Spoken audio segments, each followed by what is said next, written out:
बहुत अच्छी फीलिंग आ रही है कि नहीं, यूनिफॉर्म के साथ देश को सर्व करना है, तो बहुत अच्छा लग रहा है सर। तो नहीं था वो 800 मीटर का रेस, लेकिन फिर भी मैं उसमें बेहोश होकर गिर गई थी।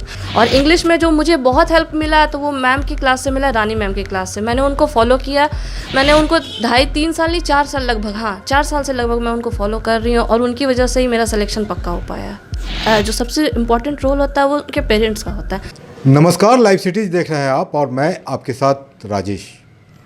एसएससी की परीक्षा में जो सीआरपीएफ के लिए होना था उसमें जमुई की बेटी ने कमाल किया है। बिहार में संभवतः बिहार की यह इकलौती बेटी है जिनका सिलेक्शन सीआरपीएफ में सब इंस्पेक्टर के पद पर हुआ है। जमुई के रहने वाली हैं, मौजूद हैं इस वक्त मेरे साथ। हम बात करते हैं उनसे। सबसे पहले तो बहुत बहुत बधाई आपको। Thank you so much sir. आपका नाम क्या हुआ? नाम बताइए। जी, मेरा नाम शिल्पी रानी हुआ। अच्छा, किस चीज़ में बहाली हुई है? एसएससी क्या एग्ज़ाम आपने दिया था? जी सर, मैंने एसएससी सीपीओ 2022 का एग्ज़ाम दिया था, जिसका एग्ज़ाम हुआ था वही 2020 में। और उसके 2 साल के प्रोसेस के बाद हमारे जो रिज़ल्ट आया, मेरिट लिस्ट आई है, वो 2022 में आई है 16 जुलाई को। तो उसमें सिलेक्शन हुआ सीआरपीएफ में मुझे सब इंस्पेक्टर। एक्यूरेट तो मुझे नहीं पता है कितने, लेकिन जो हमारे सीट्स थे ऑल ओवर इंडिया में वो 1500 के आसपास थे, या 1500 से कुछ ज़्यादा थे, जिसमें से ऑल ओवर इंडिया में 131 के आसपास लड़कियों की सीट थी, और जिसमें से 32 सेलेक्ट हुई हैं सिर्फ सीआरपीएफ के लिए। 32 सिर्फ सीआरपीएफ के लिए सेलेक्ट हुई हैं और ऑल ओवर इंडिया से। और संभवतः आप बिहार की अकेले एकमात्र। हाँ, जो अभी तक हमारे पास, जो मेरे पास डेटा है उस अकॉर्डिंग अभी तक मैं ही एक हूँ बिहार से। कैसा महसूस कर रही हैं? सीआरपीएफ, चूँकि जॉब तो ढेर सारे होते हैं, सीआरपीएफ में जाने के बाद आपको कैसा लग रहा है? कैसा महसूस कर रही हैं? सर अच्छा लग रहा है, अपने देश को सर्व करने का मौका मिलेगा सर। सर्व तो सभी कर रहे हैं, चाहे बिजनेसमैन हो या किसी भी पोस्ट पे हो, सभी सर्व कर रहे हैं देश को, लेकिन यूनिफॉर्म पहन के सर्व करने की बात अलग होती है। बहुत अच्छी फीलिंग आ रही है कि नहीं, यूनिफॉर्म के साथ देश को सर्व करना है, तो बहुत अच्छा लग रहा है सर। लड़कियाँ, आज की लड़कियाँ जॉब तो ज़रूर पसंद करती हैं, और जॉब भी कई तरह के हैं। बैंक में कोई जाना चाहता है, एडमिनिस्ट्रेशन में जाना चाहता है, मेडिकल में जाना चाहता है। सीआरपीएफ में जाने की आपने क्यों सोचा? सर एक्चुअली सीआरपीएफ में जाने की नहीं सोची मैंने ना, सब इंस्पेक्टर की मुझे यूनिफॉर्म पसंद थी, तो मैंने यूनिफॉर्म के लिए इस पोस्ट के लिए अप्लाई किया, और लकीली कह सकते हैं कि सीआरपीएफ मिल गई, जिसमें यूनिफॉर्म भी है और सब इंस्पेक्टर की पोस्ट भी है, तो मुझे दोनों बेनिफिट हो गया इस हिसाब से। और सीआरपीएफ में जाना बहुत गर्व की बात है मेरे लिए। क्यों लगता है ऐसा? सर इसलिए क्योंकि सीआरपीएफ, हम जो सीआरपीएफ है बहुत बड़ा उनका बटालियन है, उसमें हमें महिला बटालियन दिया गया है, जिससे हम और अच्छी तरह से पब्लिक में घुल मिलकर लॉ एंड ऑर्डर को मेंटेन कर पाएंगे, और अच्छी तरीके से देश को अपने सर्व कर पाएंगे। क्योंकि हमें बॉर्डर पे नहीं जाना होगा, हमें पब्लिक के बीच में रह के उनको सेवा देना है, और उनके बेटरमेंट के लिए काम करना है। तो ये बात सीआरपीएफ की सबसे अच्छी है। शिल्पी, आपका ये किस अटेम्प्ट जो होता है वो फर्स्ट अटेम्प्ट था, या उसके बाद का आगे कितने अटेम्प्ट ले चुके हैं? नहीं, ये मेरा सेकेंड अटेम्प्ट था। 2019 मैंने सीपीओ दिया था, जिसमें मेरा मैं डिस्क्वालीफाई हो गई थी फिजिकल में, रनिंग मेरे से नहीं हो पाई थी, और ये सेकेंड अटेम्प्ट 2020 दिया, तो उसमें सब कुछ अच्छे से क्लियर हो गया। कैसा लगा? टफ रहा है लगा या? टफ तो बहुत लगा, क्योंकि फर्स्ट टाइम में मैं रनिंग में, जो हमारा 800 मीटर का रेस था, बहुत टफ तो नहीं था वो 800 मीटर का रेस, लेकिन फिर भी मैं उसमें बेहोश होकर गिर गई थी, तो उस टाइम मुझे बहुत बुरा लगा। आपको कैसा महसूस हो रहा है? बहुत अच्छा फील हो रहा है, और धन्यवाद के पात्र आप लोग भी हैं, क्योंकि ये बिहार के अलावा जम्मू की बेटी है, और जम्मू के आप लोग भी, तो आप लोग का भी उतना योगदान है जितना मेरा योगदान है, इसलिए आप लोग के लिए उतनी खुशी की बात है जितने हमारे लिए।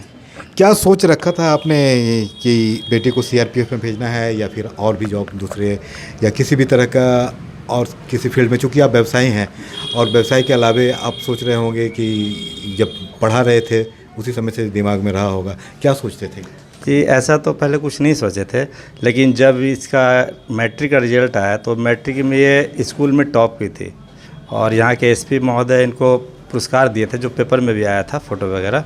तो उस वक्त से हमको लगा कि नहीं, इसमें क्षमता है और इसको आगे पढ़ाना चाहिए, और उस वक्त से हम सीरियस हो गए थे इसके मामले में, और ये जैसे जैसे हमको बताते गए वैसे वैसे हम इसका सहयोग करते गए। से? सर जब मैंने रांची छोड़ा तो यहाँ पे आने के बाद थोड़ा लगा कि अब वहाँ से छोड़ के तो आ गया, क्योंकि वहाँ कोर्स कंप्लीट हो गया तो उसके बाद तो फिर खुद से रिवीजन, खुद से प्रैक्टिस करनी थी। कुछ जगह फंसना भी शुरू कर दिया, क्योंकि पीछे वाली चीज़ें भूलती जा रही थी। रिवीजन हो रहा था लेकिन, तो मैंने सोचा कि नहीं, अगर अभी मैं गिव अप कर दूँगी तो फिर मेरा आगे का जो प्रिपरेशन है वो अच्छे से नहीं होगा। तो मैंने अनअकैडमी पे कोर्स ले लिया। फिर अनअकैडमी में मैंने 2 टीचर को फॉलो किया। एक रानी मैम है जो अभी दिल्ली से हुई, वो पढ़ा रही हैं, और एक पवन राव सर है, वो राजस्थान से पढ़ाते हैं और ऑनलाइन ही पढ़ाते हैं। उन दोनों के क्लासेस मैंने लिए। मैथ्स और इंग्लिश के क्लासेस मैंने लिए हैं, और बाकी जो रीजनिंग था और जीएस था वो पार्ट मैंने खुद से ही किया। तो ये दोनों टीचर्स जो हैं, उन दोनों का भी बहुत बड़ा रोल है मेरे सिलेक्शन में। उन दोनों की वजह से ही मेरे, और सीपीओ जो पूरा खेल होता है ना सर, वो सिर्फ इंग्लिश का होता है, क्योंकि मेंस में हम लोगों को मेरिट बनाना होता है, और मेंस जो होता है वो 200 मार्क्स फुल इंग्लिश का होता है। और इंग्लिश में आप जितने अच्छे मार्क्स लाएंगे आपका मेरिट उतना अच्छा होगा। और प्रीलिम्स भी ऐड होते हैं, लेकिन प्रीलिम्स तो ठीक है, लेकिन जो मेन रोल होता है वो मेंस का ही होता है। और इंग्लिश में जो मुझे बहुत हेल्प मिला तो वो मैम की क्लास से मिला, रानी मैम की क्लास से। मैंने उनको फॉलो किया। मैंने उनको 2.5-3 साल नहीं, 4 साल लगभग, हाँ 4 साल से लगभग मैं उनको फॉलो कर रही हूँ, और उनकी वजह से ही मेरा सिलेक्शन पक्का हो पाया। मेरे पेरेंट्स हैं, और ख़ास करके मेरे पापा, क्योंकि उनकी वजह से ही यहाँ पे हूँ। अगर वो सपोर्ट नहीं करते तो शायद नहीं होती यहाँ पे, क्योंकि मुझे लगता है कि अगर एक लड़की आगे बढ़ती है तो उसमें सबसे इम्पॉर्टेंट रोल होता है वो उनके पेरेंट्स का होता है। क्योंकि एक लड़के को कहीं भी जाने के लिए अपने पेरेंट्स की ज़रूरत नहीं पड़ती है, लेकिन अगर एक लड़की कहीं जाती हो तो उसको अपने पेरेंट्स के साथ ही जाना होता है, क्योंकि सिक्योरिटी रीजंस है सर, कि हम अकेले नहीं जा सकते हैं। और अभी भी हमारे यहाँ की इतनी मेंटालिटी नहीं है कि अकेले लड़की ट्रैवल कर रही हैं, लेकिन मैं जिस पार्ट से आती हूँ, मैं जिस रीजन से आती हूँ, बिहार के एक बहुत छोटे से शहर से हूँ, वहाँ पे अभी भी इतनी मेंटालिटी डेवलप नहीं हुई है। तो उस वजह से मेरे पापा ने और मेरी मम्मी ने बहुत सपोर्ट किया है। जहाँ भी जाना था, अगर पापा को टाइम नहीं मिला तो मम्मी लेके गई, और भाई तो हमेशा लेके जाता ही है। अगर पटना पड़ा तो उसी के साथ जाती हूँ, अगर बाहर पड़ा तो पापा जाते हैं या मम्मी के साथ जाती हूँ। पापा आपके क्या करते हैं? जी मेरे पापा बिजनेसमैन हैं। जमुई में? हाँ जमुई में। और परिवार के बारे में बताइए, कितने भाई बहन? परिवार में बस मेरा एक भाई है और मैं हूँ, बस 2 ही लोग हैं हम लोग।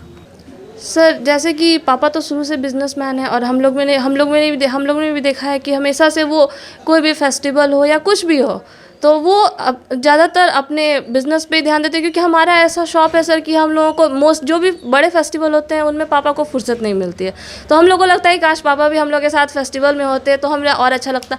तो ये एक बहुत बड़ा मेरे लिए इंस्पिरेशन था कि नहीं, अगर मैं गवर्नमेंट जॉब में चली जाऊँगी तो एटलीस्ट हम फेस्टिवल पे तो अपनी फैमिली के साथ टाइम बिता सकते हैं ना। जैसे अब दुर्गा पूजा का टाइम आता है तो पापा को 1 मिनट का भी फुर्सत नहीं होता हम लोगों के लिए, तो उस टाइम पापा दुकान पे बिजी रहते हैं। तो हम लोगों को लगता है, तो ये एक सबसे बड़ा इंस्पिरेशन था कि नहीं, अगर गवर्नमेंट जॉब होता तो पापा भी हम लोग के साथ घूमने जाते, हम लोग भी एंजॉय करते।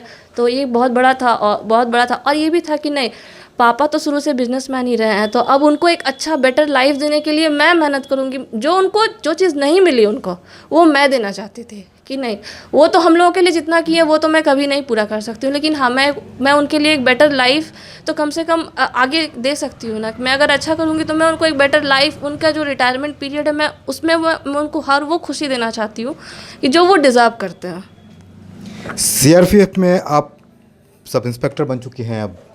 जी सर। कुछ ही दिनों में आप अपने जहाँ पोस्टिंग होगी वहाँ चली जाएंगी। कहाँ मिलने का ऐसे चांस लग रहा है आपको, कहाँ मिलेगा? सर अभी तो हम लोगों को 21 नवंबर तक लखनऊ में ज्वाइन करने के लिए बुलाया गया है। वहाँ हम लोगों को 1 महीने रखा जाएगा, उसके बाद फिर हम लोगों को ट्रेनिंग के लिए भेज दिया जाएगा।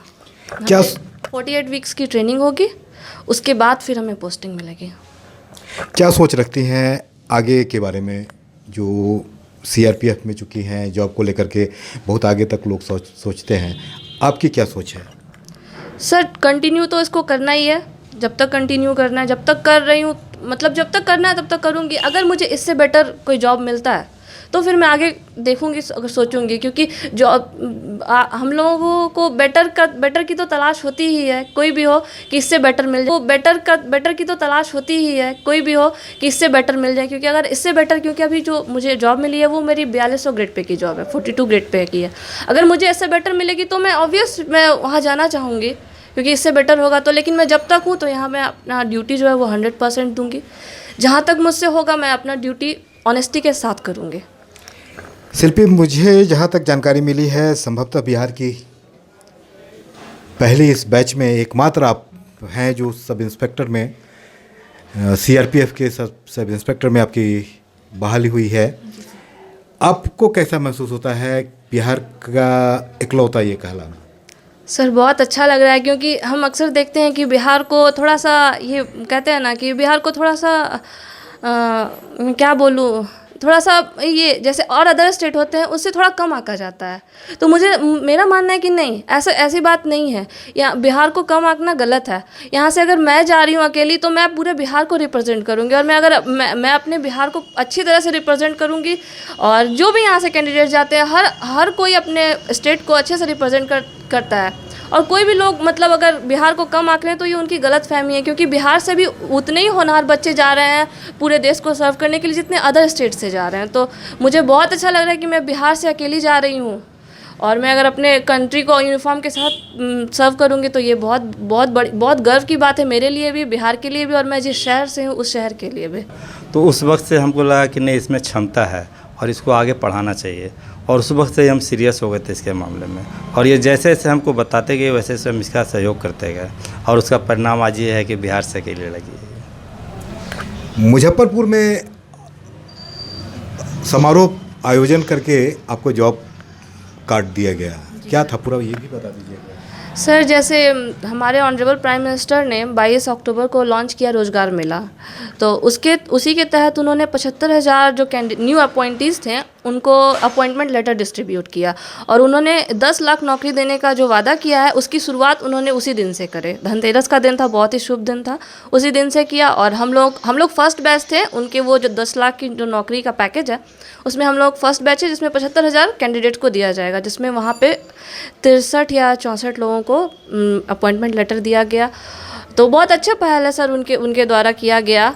बहुत अच्छा है, यूथ में बहुत अच्छा मैसेज जाएगा। और क्या कहें, बहुत अच्छा है सर। वैसे भी हमारे प्राइम मिनिस्टर जो है वो अच्छा कर रहे हैं देश के लिए और अच्छा सोच रहे हैं, तो ये भी बहुत अच्छी पहल थी उनके द्वारा की गई।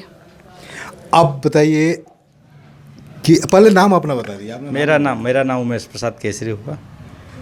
उमेश जी, आपके कितने बच्चे हैं? एक बेटा और एक बेटी। एक बेटा एक बेटी। जी। क्या फ़र्क महसूस किया है? कोई फ़र्क नहीं, हम कभी फ़र्क महसूस नहीं किए। शिक्षा बराबर की दी है? जी, शिक्षा बराबर दिए, दोनों को एक नज़र से देखें, एक हिसाब से आके, कभी हम बेटा और बेटी में फ़र्क नहीं किए। आज बेटी नाम रोशन कर रही है, काफ़ी आगे निकल रही है, जाहिर सी बात है खुशी महसूस हो रही होगी। तो आपको क्या लगता है, और लोगों को क्या कहना चाहेंगे? और लोगों को यही कहना चाहेंगे कि वो कभी भी बेटा और बेटी में फ़र्क महसूस नहीं करें। हर बच्चे की अपनी अपनी क्षमता होती है, उसको आंके और उसके हिसाब से उसको प्रोत्साहन दे, वो निश्चित आपका नाम रोशन करेंगे और निश्चित आगे जाएंगे। निश्चित नाम करेंगे और आगे जाएंगे। ये थे शिल्पी के पिता, बता रहे थे, सुना आपने। बने रहिए हमारे साथ, देखते रहिए लाइव सिटीज़। अगर अब तक आपने चैनल को सब्सक्राइब नहीं किया है तो सब्सक्राइब कर लें। फेसबुक पर अगर आप वीडियो को देख रहे हैं तो पेज को जरूर लाइक कर दें, और ट्विटर पर भी हमें फॉलो करना